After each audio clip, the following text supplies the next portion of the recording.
you like me to speak? Is that why you're here? Do you really think that I know what the fuck's gonna happen in the future? I think that's a you problem. I'm a star storyteller, and I'm here to play the game, speak the story. And in order to do that, I'm going to need to clip in my phone and plug in this to get some light. But yeah, this is the next year, right? So it's after the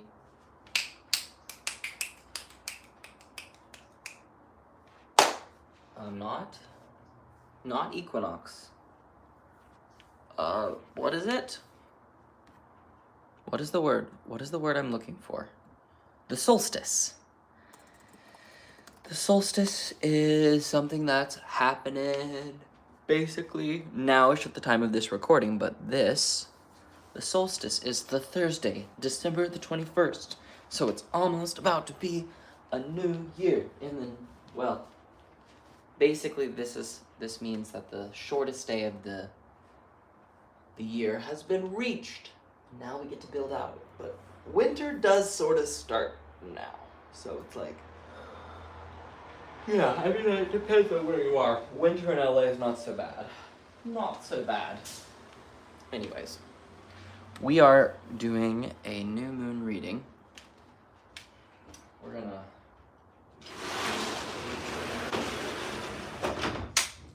shut this for a bit so it's a little less noisy. And we're gonna look at the chart. So it is a new moon on the 11th of January. And let's start with the sun as always. Let's get it done. So there it is. You can see the sun and the moon glyph right here, right? That is where the conjunction between the sun and the moon is happening. Now, these happen all the time, right? We get a new moon essentially once a month, and we get a full moon once a month. So this is like we're going about our business.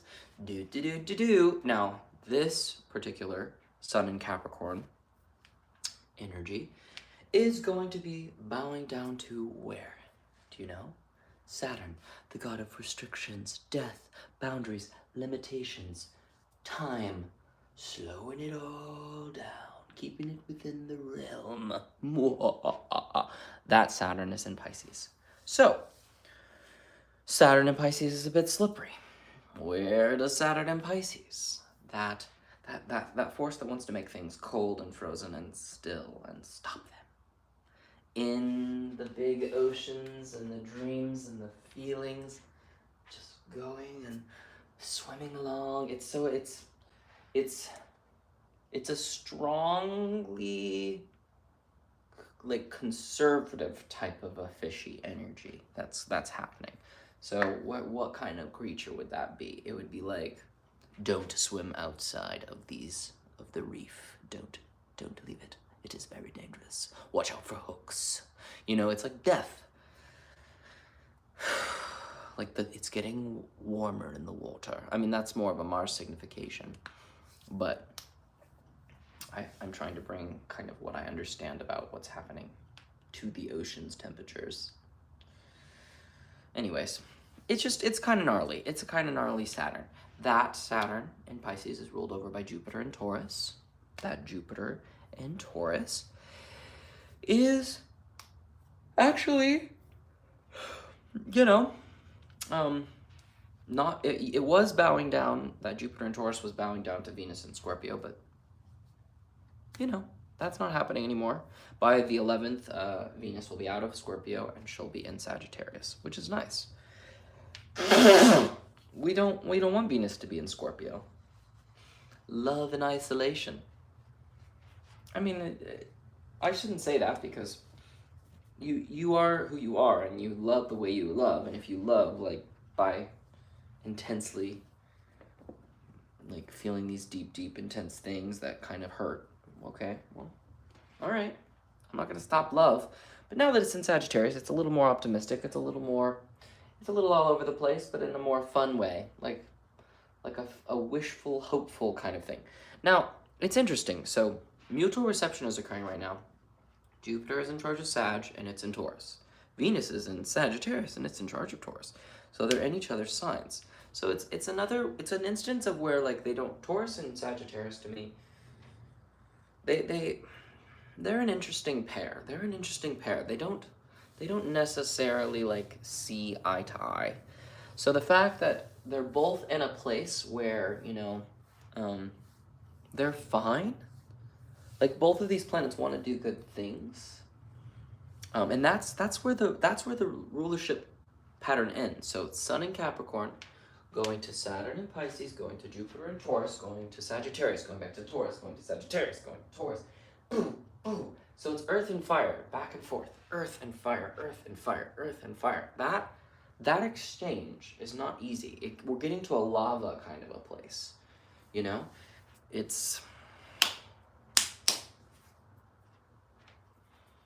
earth and fire. They're in conjunct. It means that they're not opposites. They don't like opposites attract kind of a thing. It's like they're. I can show you again so you can see. So there's Jupiter, and they're not making an aspect with each other. Jupiter is trining that Mercury in Sag, but that's another story. I like to take things one at a time. So the light of the universe, the thing that makes it possible for us to exist here, the sun, which seems to be holding everything together. That force is obviously, it's the most sustaining thing. Here we are, vital, alive, having an experience. That experience is in Capricorn, so long-term focus, long-term, but like, oh my God, I'm connected to so many things in Pisces, but like, then it goes to Taurus, which is like, but like, really I've gotta take care of the day-to-day physical body stuff and being comfortable and eating correctly and trying to be comfortable and stretching and drinking water and cuddling and all the things that are nice. It's very oriented towards like having good garden, fresh foods, hopefully, that are not coming at the expense of like exploiting the soil. I mean, there's a lot of wisdom and blessing around that kind of stuff that wants to come forward.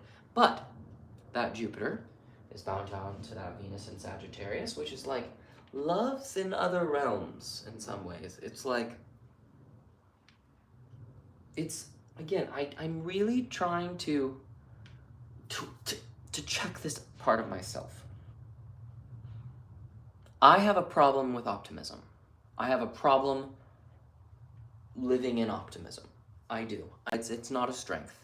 And I think it's because I've seen a lot of human beings live in optimism so much that it seems to be like negligent to the manifested reality and to each other and to like common sense. So it's like there's a part of me that is trying to check this because optimism is in here. It's like I'm clearly in this disgusting wrath, injustice. There is like an understanding that there's something better that wants to come through, and I want to live like it's possible for that to come through, and I want to try and do a better job, but I'm struggling.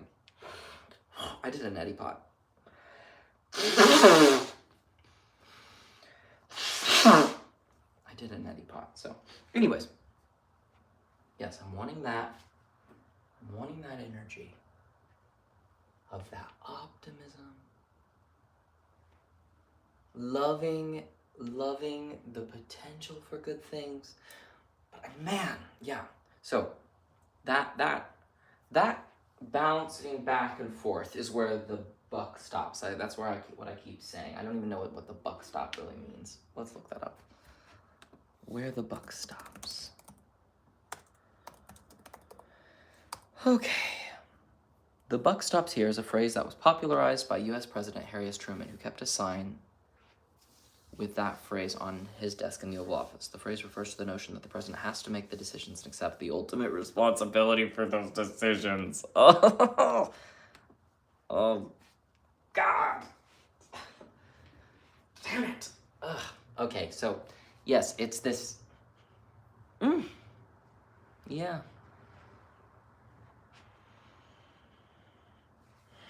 What is this? I like these pop-ups and shit like that. I don't like to see that very much. Okay, so yes, you've got to make decisions. You've got to make decisions. Ooh, that's the meaning of that. This is where the storytelling energy lies. And I gotta say that if the sun this is the ultimate bouncing back of the energy. This is the final note. It's not easy to bridge optimism with practical day to day. It's not easy, but what would it look like? Like right now, in my body. Like, why am I moving like this? Why am I moving like this? Well, it's because it feels like spaswad movement energy is the closest thing to like getting like the chi and the flow. Like for me, I'm calling it dance, but it's mad, it's wild, it doesn't make any sense. But it does, it sort of helps. It's just like trusting the madness, bringing in that hopeful, idiot, ungrounded joy, not knowing, just sort of believing and moving. It's probably good. It's probably a good thing to do. So that's sort of the trajectory of the sun. Now the moon is in Capricorn conjunct the sun. So this means the moon is totally invisible, and she's not happy. She's not happy in Capricorn. My sister has the moon in Capricorn, and one of my dear friends, Sebastian, has the moon in Capricorn. So there are two people that I'm like, okay, I'm grounding the story of what that means. And in traditional astrology, the moon in Capricorn is good in a pinch, like in an emergency situation, because it's so long-term focused and it's so interested in achieving certain things that it wants to achieve. Though again, both of these people are Virgo rising, so I'm getting the flavor of that moon is sort of like in their 5th house of creativity and joy, and like they're kind of going about it their own way. So again, I understand that the moon in Capricorn could be in all of these different houses, right? So the specific flavors and where the ruler of it is also has a say, which is, again, I just know that whenever I think of the most close to home, personal planet being in the most pushing for achievement of what is possible,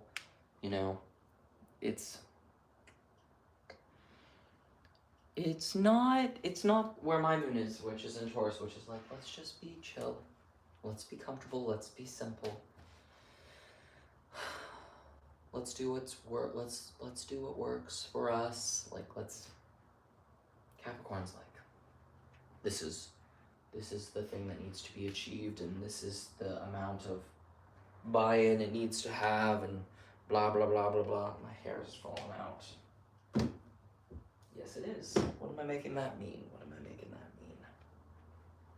Does this mean that I'm gonna be bald? Well, everything's temporary. Sometimes I tell a story like in my head, like, am I doing something wrong? Am I being punished? Is there something wrong with me?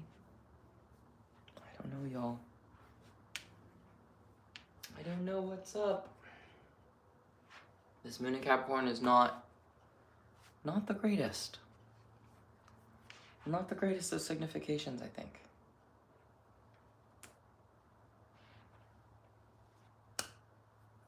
Not the easiest. There's nothing going on, there's no planet in Cancer right now, so I think since the moon is really only in charge of Cancer, there's a sense that the effects may be only, the negative effects of the moon are not as potentially wide-reaching at this stage because of the lack of other planets in Cancer.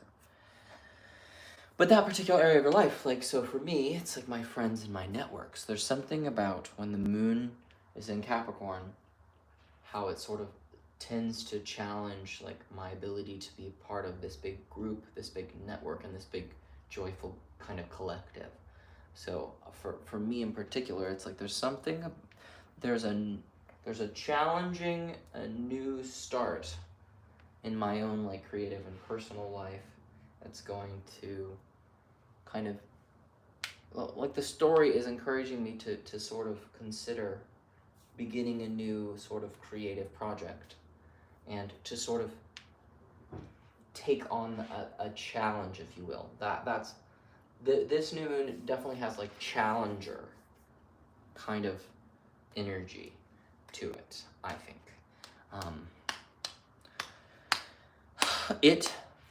It of course goes down to Saturn, to Jupiter, to Venus, to Jupiter, to Venus, to Jupiter, to Venus. So it's caught in that same tether.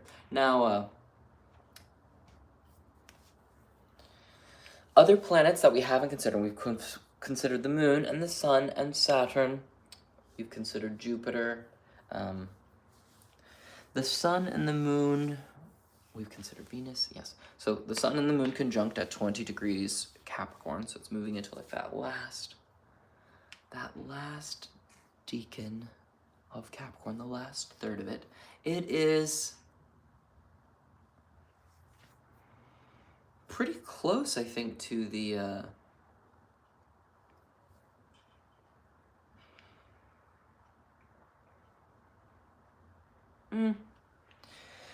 let's just see. It's sextiling Neptune, and it is trining Uranus. So it's like a nice little humanitarian, dreamy little nugget. It's like a glass of wine and a great film. You know, it's like a really beautiful meditation. Like, but it feels very dreamy. Very little helpful, dreamy thing to help you sort of with this challenging new beginning that wants to happen. Because again, it's challenging in Capricorn. Now the good part about it, again, that trine from Uranus, I'm like, okay, a helpful surprise. Like, you accidentally looked in your backpack and you were like, oh my god, I'm so glad I looked in here because this library book was due too. Like, it's, I don't know. Uranus is still just a bit unpredictable, so when you have a lot of flowing energy from Uranus, it's like, thank you so much, but like, do I want that? Just because it's a bit much. It's a retrograde Uranus. Again, this sextile and the trine, they're not exact, but they're definitely there. They're pretty close to precise. But yes, so that's the sun and the moon's the only aspect they're making to Jupiter. No, just to Neptune and Uranus. Mars is the one that's making the most aspects. Mars has this really strong trine from Jupiter. So it's this very earthy trine. And then Saturn and Pisces is sextiling it, and they're connected again. That Mars in Capricorn, we haven't talked about it. Let's do that before we do Mercury. Mars in Capricorn has the work ethic. It has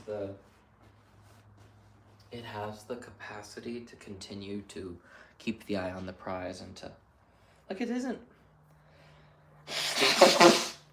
Mars is aggressive, right? And it's got heat. But if you're putting that energy towards the achieving of a goal, I can see why Capricorn's a great place for both of the malefics, because Saturn rules it and Mars is exalted there. So when the bad energies, I'm using quotations, but maybe I shouldn't. War is bad, right? We agree war is bad. But if war is bad and it's part of life, then what war do you fight? That's why I'm trying to go, okay, like, if you have the goal to fight injustice, and you can go all the way, really, really push yourself to conquer that and to investigate and to really keep acquiring skills and achievements so that way you're ready. It's like, okay, it's a very... Capricorn's a tough sign. Pisces is the sign where both of the happy planets are either in rulership or exaltation. Capricorn is the planets where the worst planets are happiest. Now, I'm trying to find the balance. Like, having malefic planets in good signs doesn't mean that they're nice. Like, I don't think a Saturn in Capricorn or a Mars in Capricorn person are necessarily nice. That's not how I would describe it. But there's a...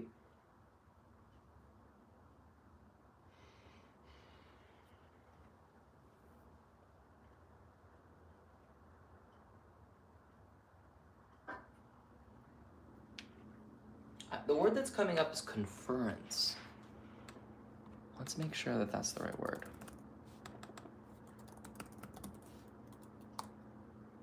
A formal meeting for discussion, an association of sports teams that play each other. Take part in conference. Confer, that's a conference. Confer. Confer. Conference and conference, are those the same word? Conference. Conference. A conference. What does confer mean? Grant or bestow a title. Yeah, that's more of what I'm having discussions, exchange, confer, conference, grant. I guess it is a conversation.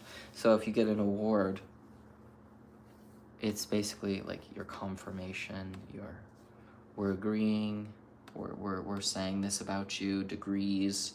Okay. Conference. A conference. We approve of you. We give you, yeah, it's interesting. It is interesting.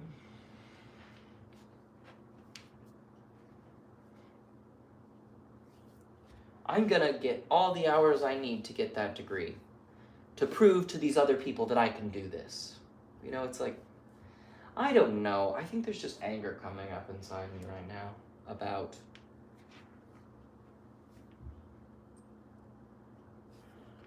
a lot of things about existence.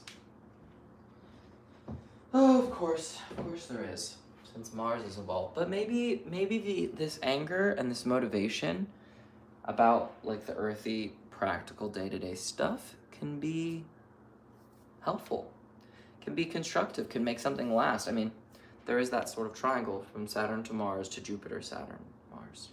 It's very feminine. It's taking us from established goals and social kind of peaks with collective immersion into like a lot of different fields of experience, all different castes of society. Like, that's definitely going. And then the practical day-to-day mundane comfort, there's some sort of exchange there that's going on. It's the most prominent shape on this chart. You can see the blue triangle right away. Trying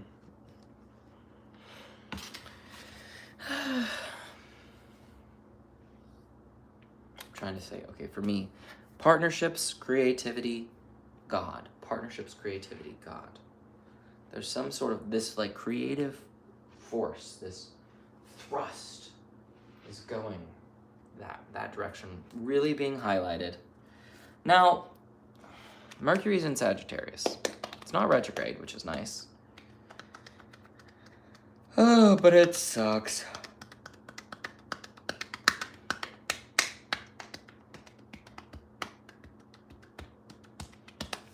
It's hard when you have such an optimistic, hopeful, and again, I'm not saying it's bad. In fact, it's maybe even good.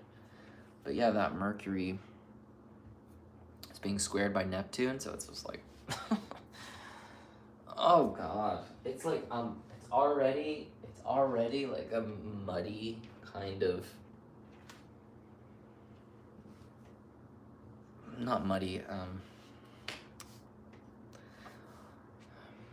ungrounded. It's already, it's like, I don't know. I guess this is what I'm gonna say. When you are watching a show and you're seeing characters that you know are not real, you know that they're just actors conveying something, like that movie with Julia Roberts I just watched, Leave the World Behind or something like that.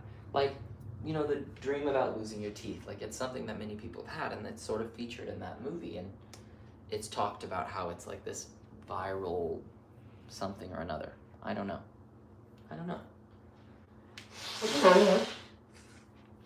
This was a gift from a friend who doesn't want to be my friend anymore because I basically told her I didn't agree with her choice and I wanted to do something different. But do I get rid of it? Or do I keep it? It's a good handkerchief. I don't want to harbor ill will towards someone just because I don't think that they behave nicely. You know, like that's... But at the same time, it's like that person has Mercury in Sagittarius, and I don't know, like in that moment, I feel like their Mercury in Sag was really showing, and I just was like, hey, no, come back down. That's not what's happening.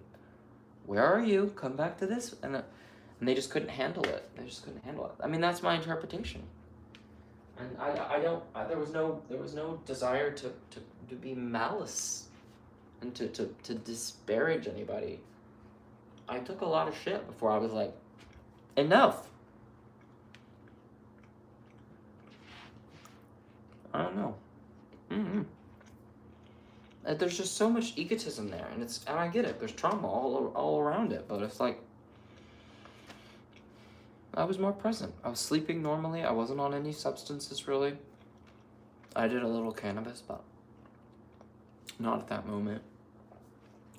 I was doing yoga and taking foraging classes. No. I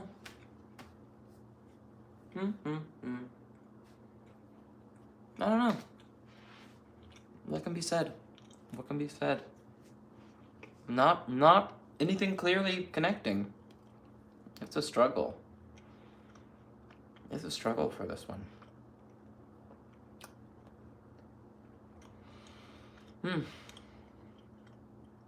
Yeah. I'm feeling the signature, this connection between Jupiter and Venus, both wanting to help. Both wanting to help. Integrating optimistic, expansive, hopeful. Taurus, okay. So what would that look like? What would that look like if I could make...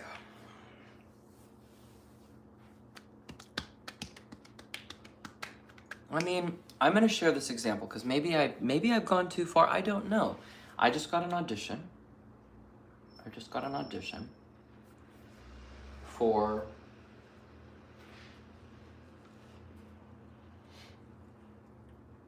basically a thing that I would look at this script, you know, deliver a performance, and it was just so cheesy. The dialogue was so cheesy. So I was like, this is stupid. Like, this is not good dialogue. I don't want to be a part of this project, but I do want to act.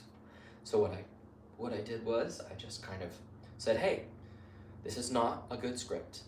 I told the person who was trying to cast me, this is not a good script. I don't like it. If you want me to be angry, I can. And then I just started getting angry, and I just like went off on the director, like, write a fucking good script. Nah.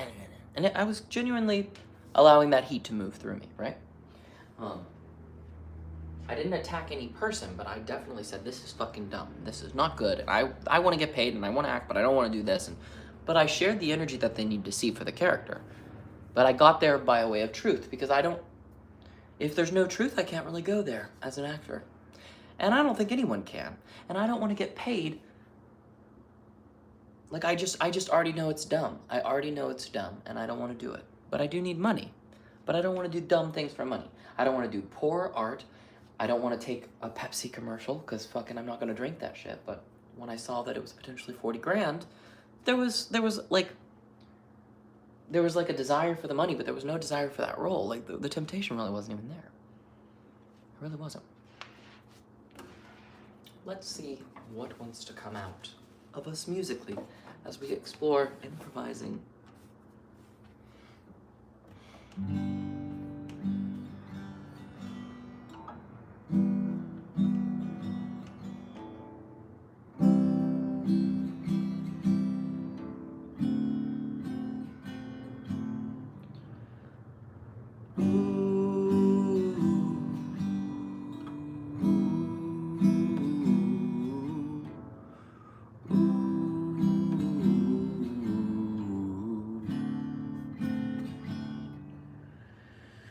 Who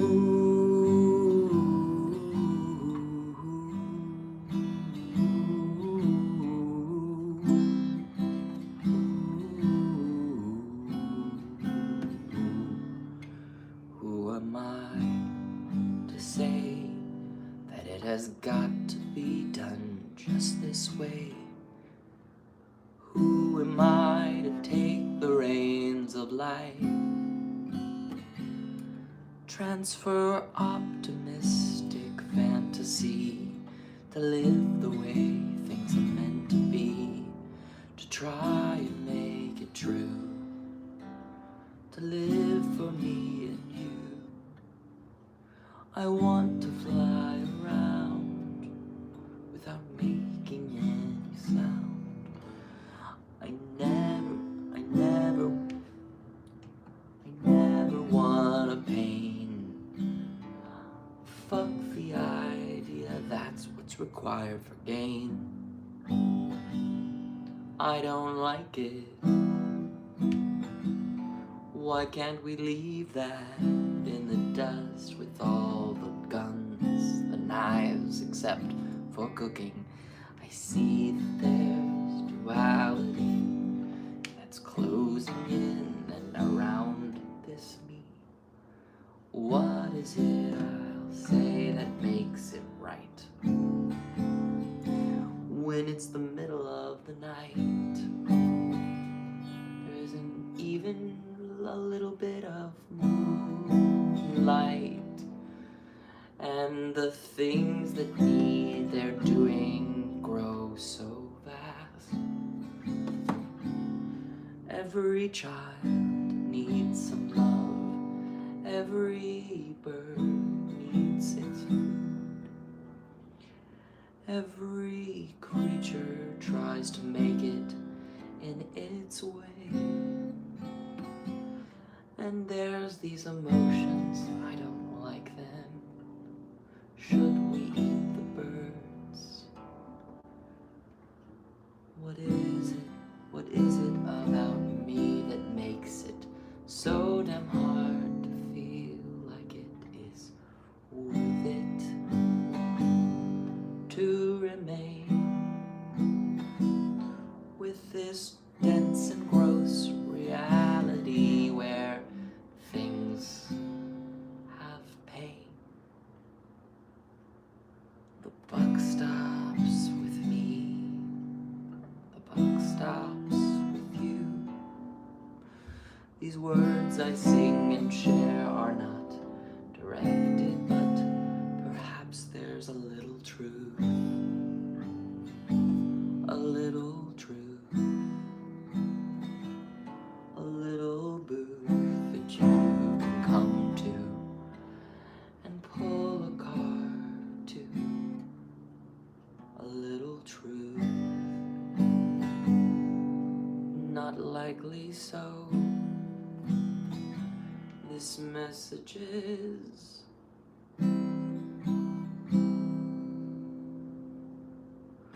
messenger is lost and sees a go for comfort, go for pleasure that lasts, and maybe just a little bit of luck. Maybe an angel, maybe a demon will hear this call in some other world. I don't know. Astrology is so rich. It's so rich. I like it.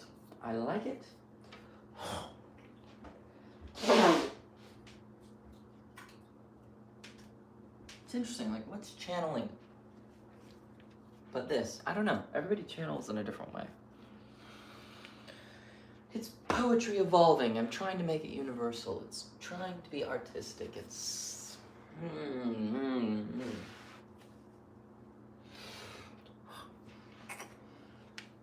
I don't know. I have a thing tonight with some Vipassana meditators, which is nice. Which is nice. I hope you have something cool to do. I don't know what I want to do. I don't know what I want to do. What should I do? There's all that tension. What would someone who loves themselves do?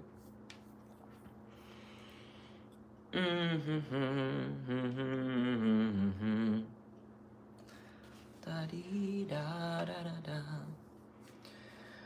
Love, light, and the snake's bite. I guess that's it.